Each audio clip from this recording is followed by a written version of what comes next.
Hi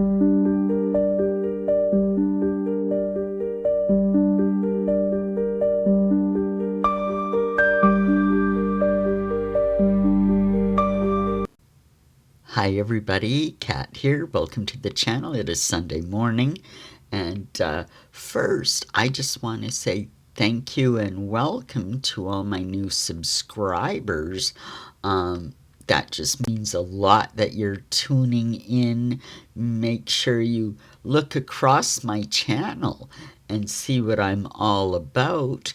And today, you're going to get a little taste of that because we're going to be revisiting something that I've been looking at for 3 years now. And the more I look at it, the more compelling it just seems to be, and the more information I kind of put together. So grab a beverage and strap in because this one might be a little lengthy, but it's well worth it if you're into a conspiracy theory like I am. All right, well, what are we going to be talking about today? The very subject of my very first video in the Who's Your Daddy playlist. Who is James Francis Alexander? For those of you that have never heard this story, because it's well hidden, this is going to be quite interesting. James Francis Alexander was a man who wrote a book claiming a particular connection to the royal family. He was subsequently murdered in the most brutal of ways that the police themselves said it looked like a professional hit. Let's start at the beginning. James Francis Alexander wrote a book in 2014 called The Real Prince Harry, The Truth Behind the Royal Lies. The premise of the book is that James Francis Alexander claims that at 8 years old, he claims he's the real Prince Harry. And he claims that at 8 years old, his father's butler, Prince Charles Butler at the time, trundled him out of bed in the middle of the night and drove him to an estate in Lincolnshire. And that was the estate of Lord Edward James Alexander. The switch didn't, and then there was a switch. The Lord's son was put in place in the palace. Can you imagine? And apparently this was all done at the Queen's insistence when Harry, at 8 years old, threatened Charles, his father, that he was going to somehow go public and claim that Charles was not his father. So here we go. We got to kind of look what was happening at the time. We know there's been swirling for decades about James Hewitt and the affair that Diana had with him, and perhaps he is Harry's father. Now, don't you find it interesting? The royal family that we have known time and time again in different instances have been able to suppress information, hide information. Stuff might be published around the world, but never allowed to be published in Britain. So they're pretty good at suppressing things.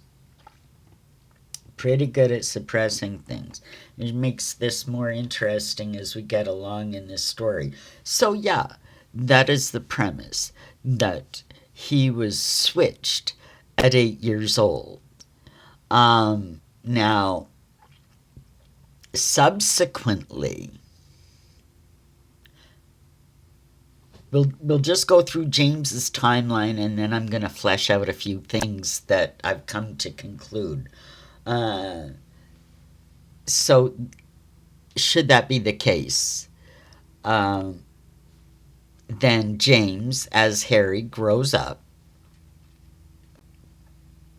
in the palace, and the real Harry is on the estate in Lincolnshire. Now, what happens next? So he writes the book in 2014, claiming everything. And now this book, at the time that it was published in Britain, sold over 50,000 copies in the first week, and then for some unknown reason, the publisher decided to pull it, never to be seen again. We know the royal family has had influence in publications and being able to quash things that they don't want out there. So there's a very good possibility. Why would a publisher with a book that was selling so well pull it off the shelves, never to be seen again? But 50,000 copies were sold. Now, I have tried to find this book on book sites and can't find it anywhere. If anybody has a copy, oh my God, I'd love to get my hands on it. But yeah, so he writes the book, and then later that year, we've got an interesting picture. At the 2014 London Book Fair, Prince Charles at the time was there because he was patron of the book fair, whatever, the literature club, whoever promotes it, anyway. So he had a lot to do with it. He was there, and there was a confrontation between him and James Francis Alexander, as you can see here, and it is reported that what Charles said to him was, "Leave my family alone, you little bastard." Now, how does the royal family usually handle things, even things that to us seem like a big scandal at the time? Never complain, never explain. They don't acknowledge things that they don't want to deal with. They never give things like that any energy. But here is Charles lashing out at this young man in an angry fashion. This man has gotten under Charles' skin. Indeed. So that's very interesting, Charles's reaction to the whole thing. Then what ends up happening is James Francis Alexander meets a terrible finish, a terrible demise in Ireland.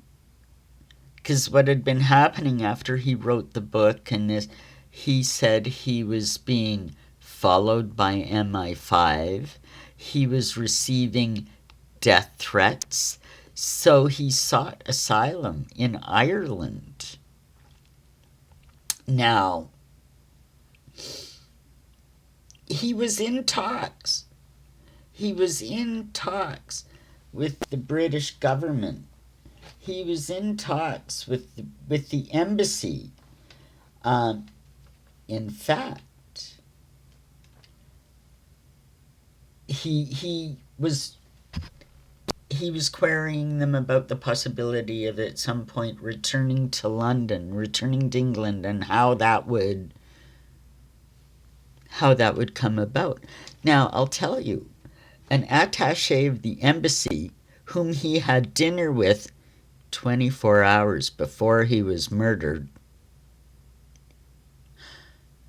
Government officials like that just don't entertain anybody's at dinner to discuss these kind of things. So there must have been some credibility, or they must have thought there was some credibility there. to entertain this guy, to be talking about repatriating back to England. Can you imagine? That's high-level stuff. I don't care if you're just a rich kid on your daddy's estate in Lincolnshire. No, it doesn't add up. But you'd do that for a prince. You'd have those high-level talks with a prince, wouldn't you?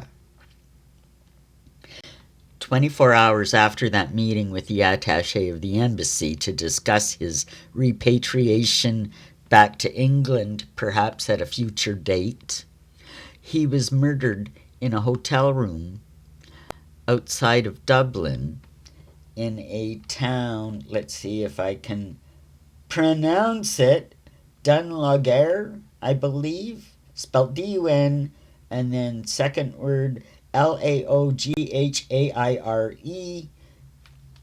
at a hotel there. Now, Lieutenant O'Connor of the Irish police said it wasn't a suicide.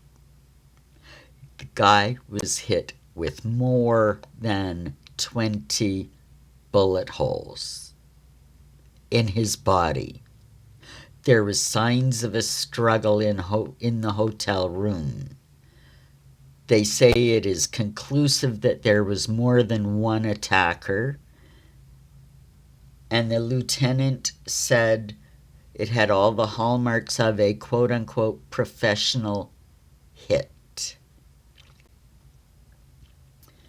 Who might want to get rid of just a rich kid that wrote a book and he's loopy and we should just...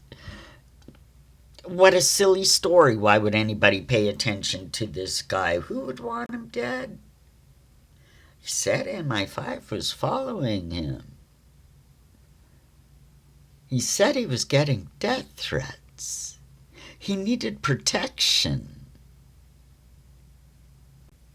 More and more and more, these kind of things. As crazy as this story sounded the first time I heard it and the first time I reported on it 3 years ago, my very first episode,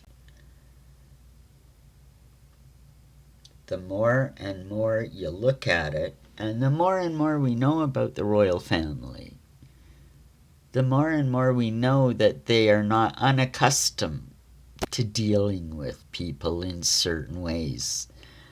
In my opinion, that this makes more sense than ever. And now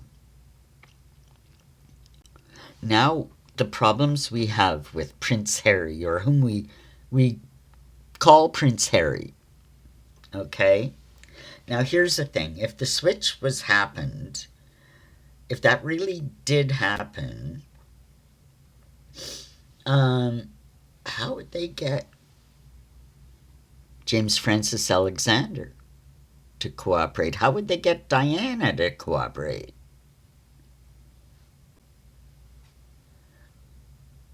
At the time, we know that Diana was on medication for her different issues, and she talked about it and later said, she was taken off the medication. She got off all that. But they had her seeing psychiatrists and everything else. Who knows? We also know that early 80s, the Tavistock Institute in England was at its height of power and influence, and things they were doing, mind control, MK Ultra. They were doing all of this kind of trauma-based mind control. They're the people now that are kind of behind the whole transgender, your 4-year-old thinks he's a boy, thinks he's a girl, and we will, give them the puberty blockers, and they're all, they're just all about destroying people. At the time, MK Ultra mind control, and I just did a video about Britney Spears and that kind of mind control and everything. It's rife. It's everywhere. It's real. It's not a conspiracy theory. It's a fact. So what I'm thinking,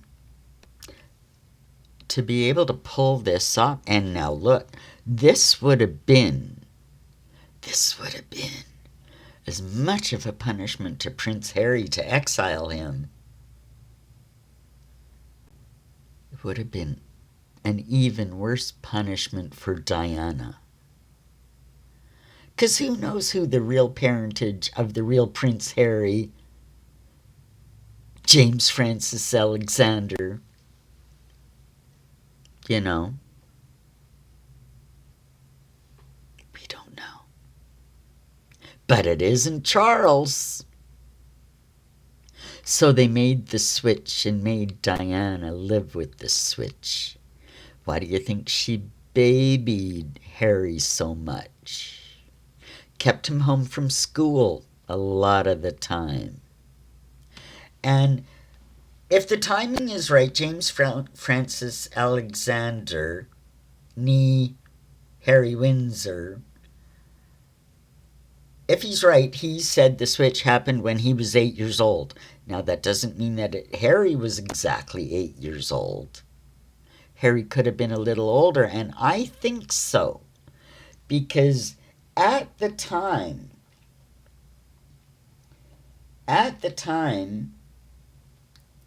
Harry was, no,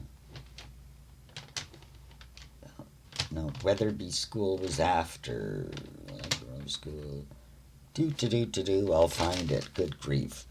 I've got the pictures anyway. When Harry was at school, if you look at these pictures, there is a change in appearance, subtly as it is, and it's not just growing up. You can see the hairline changes from over here to suddenly it's just one sort of, yeah. It was before he went to Weatherby School. Was it when they were in Ludgrove? It might have been Ludgrove. I think that's when the switch happened. Harry would have been a little older, maybe 10-ish, I think. Maybe James Francis was 8. He looks quite tall. Now, I don't know, but I mean, these pictures that you can see a change. Am I reaching? Maybe. It's just that fact after fact falling into place. The guy did exist. The book did exist. It's real. This isn't one of those Mandela effect, pretend, I don't know, it's a mystery. No, it's not some ethereal kind of, no, these are facts. This is real. We're just trying to fill in the in-between and what may have happened, right? So if you have James Francis Alexander switched, growing up as Harry, and this is interesting too because you talk to people that knew Diana and when the kids were quite little, and they always said, the pictures of Harry at 4 and 5 and sticking his tongue out in the car window and always joking around, and everybody said, oh, he's just a little joker, he's just fun and gregarious and full of beans all the time. And then you switch to when he was a little old. Give it a couple of years and you get quotes from Ingrid Seward, editor of Majesty magazine. She says things like, oh, as long as I knew him, Harry was always an angry boy. Always. Grew up with a chip on his shoulder. What she knew of Harry, he was an angry boy. And we know the troubles of him growing up, the fights and the failures at school and the falling out of pubs, and there's been all kinds of allegations about him. And you say, well, even if he was switched and this happened and he's really not the prince? Look at this. We just talked about the Tavistock Institute, MK Ultra trauma-based mind control. I'm sure that being brought into the royal family, he would have had to have been mentally manipulated, hypnosis, or who knows what. But one thing, and I did say this in my Britney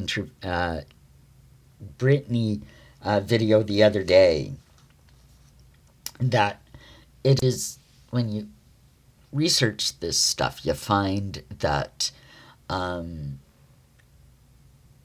the programming starts to break down in a subject's late 20s, early 30s, and that's due to a couple of things. One, they're further removed from their original influence and programmer. And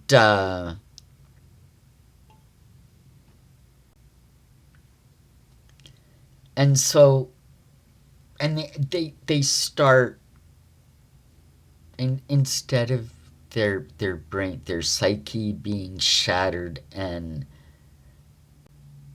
in disunity, things start coming together, and they start kind of realize, they may not realize what exactly happened, but something's not right, and it leads to severe mental issues, like we've seen with Britney Spears, and we've seen with Justin Bieber, going through the same thing. He's losing his pattern, trying to gain his soul back. This is it, right? The patterning breaks down, and the person who's been so shattered by this mind control just kind of goes crazy.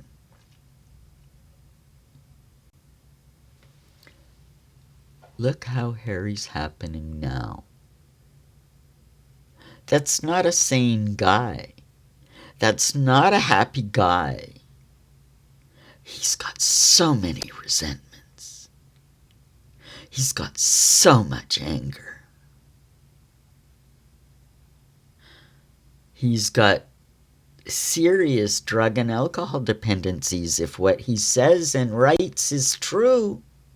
And that has been the case, some royal reporters say, since he was started around the age of 12, which is maybe a year after, when I'm presuming, through his behavior and the pictures, that when the switch really happened. Not when, it could have been when James was 8, but I think Harry was more like 10 years old at the time of the switch. But I'm more and more and more convinced these days that this is what's happened. Harry is a shattered personality. And Meghan, she's taken advantage of him. She's taken advantage of him. She's another story. Here we go. It's all connected. It's all connected. You say, if this is true, if this premise is true, that means that the real Prince Harry is dead, and whom we have is James Francis Alexander. Could Meghan know? Would he have told her? I think he would have. And even if he didn't, she may have known through her Soho House connection. There you go. You got to look at that playlist too, the Soho House connection. Oh my God. Oh my God. And in Who's Your Daddy playlist, who is Marcus Anderson? Marcus Anderson is central to this story. He's central to what's going on with Meghan and Harry. Then Andrew. Absolutely. Watch that one, Who is Marcus Anderson, and you'll find a lot out. He is central to the story. He is the keeper of Meghan's secrets. He's her handler. He is also the illegitimate son of Prince Andrew. He is also head of client acquisition for Soho House International. So he has been pandering to and gathering intelligence from the royals for a couple of decades now. Yeah, yeah. It's all connected. It's all very interesting. He may have, in a bid to give Meghan more